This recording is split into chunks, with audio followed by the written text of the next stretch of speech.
या आखिर मुझे अपने सीयूईटी एग्ज़ाम के लिए जीटी पढ़नी चाहिए या नहीं पढ़नी चाहिए? ये सवाल अगर आपके दिमाग में है तो सही वीडियो पे क्लिक किए हो। देखो मैंने सीयूईटी 2023 का एग्ज़ाम दिया था और अभी करंटली हंसराज कॉलेज में हूँ। मैंने सिर्फ़ और सिर्फ़ 2 सब्जेक्ट पढ़े थे अपने टाइम में।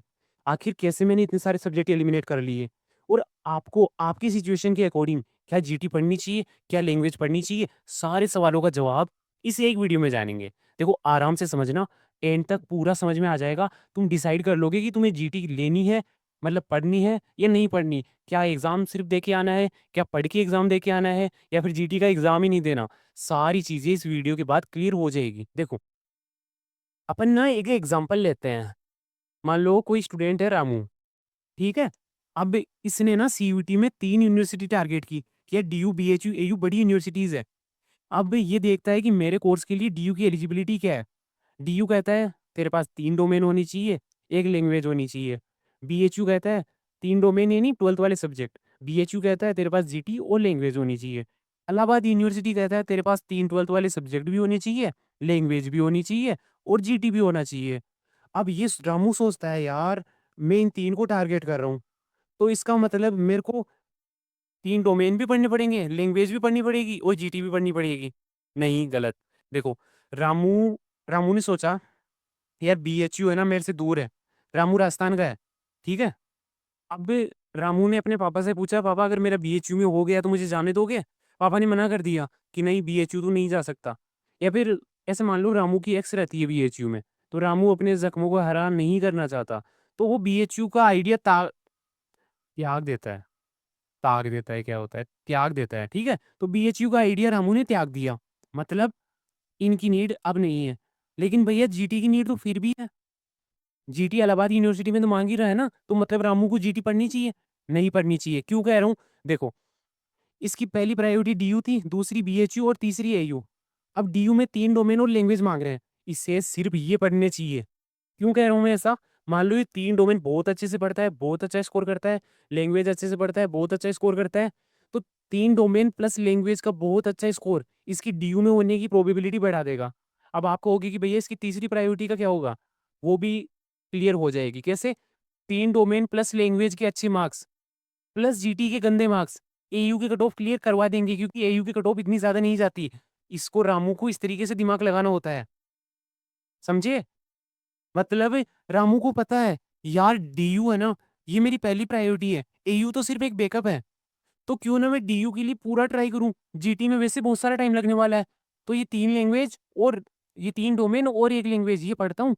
अब जब मैं ये पढ़ लूँगा, इसमें बहुत अच्छा स्कोर कर लूँगा, तो जीटी के खराब मार्क्स भी अगर आ गए हैं ना, जीटी में 0 तो आने से रहे। वही तुम्हारी सिंपल सी मैथ्स वगैरह आती है। सिंपल नहीं आती भैया, चलो सिंपल नहीं आती, जैसी-तैसी आती है, तुम्हारे इसमें कुछ मार्क्स तो आएँगे, इसमें कुछ मार्क्स आ गए, इनमें अच्छे मार्क्स आ गए, एयू की कट ऑफ क्लियर हो जाएगी। एयू की वैल्यू साल दर साल गिरती जा रही है। इतनी ज़्यादा कट ऑफ इसकी नहीं जाती। ठीक है? तो इस तरीके से सिलेक्ट करना चाहिए था। अब देखो मैंने पता है कैसे सिलेक्शन किया था? मेरा टारगेट था बीएससी इन डीयू। यार चल क्यों नहीं रहा? जैसे पेन की स्याही को ऐसे करते थे वैसे कर रहा हूँ। कोई ना, चलो डीयू। ठीक है, ये मेरा टारगेट था। अब मैंने क्या सोचा, यार मेरा टारगेट क्लियर था कि या तो डीयू में बीएससी या फिर कोई लोकल कॉलेज, मेरे स्टेट की राजस्थान की कोई लोकल कॉलेज है, उसमें जाऊँगा जो डायरेक्ट एडमिशन लेती है। तो मतलब मेरे को सिर्फ डीयू की एलिजिबिलिटी देखनी थी। डीयू की बीएससी की एलिजिबिलिटी क्या कहती है? PCB plus 30% passing marks in language. मतलब मुझे किसी भी हिंदी, इंग्लिश किसी भी लैंग्वेज में सिर्फ 30% पासिंग मार्क्स चाहिए थे, प्लस पीसीबी से मेरिट बनती। यानी जो कट ऑफ के मार्क्स बनेंगे वो सिर्फ पीसीबी से बनेंगे। लैंग्वेज में सिर्फ 30% पासिंग मार्क्स चाहिए। मैंने क्या किया, मैंने दिमाग लगाया, पीवाईक्यू देखा हिंदी का, बड़ा आसान लगा। भैया 30% तो अपन तुक्के मार के ही कर देंगे। मैंने लैंग्वेज उठाई ही नहीं, हिंदी पढ़ी ही नहीं, एग्ज़ाम दे के आया, मेरे 188 मार्क्स थे हिंदी में। बिना पढ़े, 1 भी सेकंड पढ़े, तो मैंने हिंदी को कटस कर दिया कि लैंग्वेज नहीं पढ़ेंगे। फिर मैंने सोचा यार बायोलॉजी है ना, बायोलॉजी थ्योरेटिकल सब्जेक्ट है। तो इसके ना रिवीजन वीडियोस में जब कुछ काम करता था ना, तब ईयरबड्स लगा के सुनता रहता था, बार-बार रिवीजन पे बार-बार, बार-बार। अब कौन से सब्जेक्ट बचे? फिजिक्स और केमिस्ट्री, बस मैंने ये 2 पढ़े थे। इसका सिर्फ रिवीजन चलता था ईयरबड्स लगा के, क्योंकि पूरा थ्योरेटिकल सब्जेक्ट है।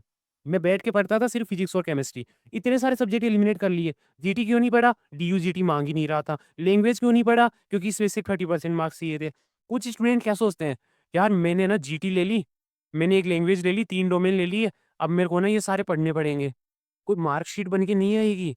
जीटी में गंदे मार्क्स भी आते हैं तो आने दो। अब मान लो तुम्हारा जो टारगेटेड यूनिवर्सिटी है, उसमें जीटी नहीं माँग रहा, तो भी जीटी का एग्ज़ाम दे के आना है। पढ़ो मत चाहे उसको, एग्ज़ाम दे के आना है। स्मार्ट वही है जो एग्ज़ाम दे के आएगा। कुछ नहीं होता उसे 1-2 घंटे में, तुक्के मार देना, कुछ भी कर लेना। बट एग्ज़ाम देना है ताकि अपने पास एक छोटा-मोटा बैकअप फिर भी बचा रहे। समझ में आया? तो ऐसा नहीं है मेरे को जीटी की नीड नहीं है तो जीटी का एग्ज़ाम ही ना दूँ। एग्ज़ाम दे आना, मत पढ़ो चाहे। वो सबसे स्मार्ट बंदा है, ₹200 एक्स्ट्रा लग जाएँगे, लेकिन कम से कम फ़ायदा तो होगा। यार कितने भी मार्क्स आए अगर कहीं नहीं हुआ, तो जीटी के गंदे मार्क्स, डोमेन के अच्छे मार्क्स, कोई यूनिवर्सिटी की कट ऑफ क्लियर करवा देंगे।